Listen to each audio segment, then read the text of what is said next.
ngajar public speaking, salah satu yang saya ajarin adalah untuk diaphragma Ya. breathing. Yang berarti perut yang harusnya Ngembang. ngembang ketika Iya, kita betul, nafas. Itu betul. buat klien-klien murid-murid saya susah banget. Iya. Mereka, Mas, ini saya nggak nafas aja udah ngembang, Mas, karena lemak nih biasanya kayak gitu.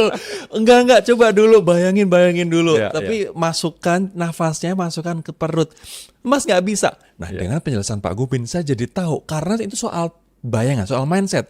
Karena selama ini saya nggak pernah ngajarin orang untuk nafas secara horizontal, Pak. Iya. Ternyata selama ini orang-orang tuh nafasnya vertikal, makanya ngembangnya di dada. Betul. Dan ketika perut mereka udah ngembang sebelum nafas, ya itu karena lemak.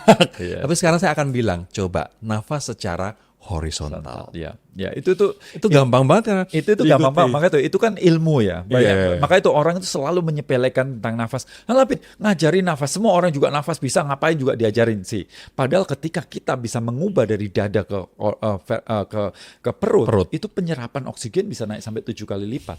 Walaupun dengan volume yang sama begitu. Jadi itu pun energi kita bagus, apalagi diafragma kita itu akan membuat tulang belakang kita menjadi lebih stabil. Kemudian kalau ada punya masalah-masalah seperti low back pain, skoliosis, itu akan terbantu. Oke, dengan jadi cara mungkin itu. kita bisa praktek ya Pak ya, kita bisa Ya. praktek. Jadi kalau misalnya secara horizontal, harusnya perut yang mengembang kan?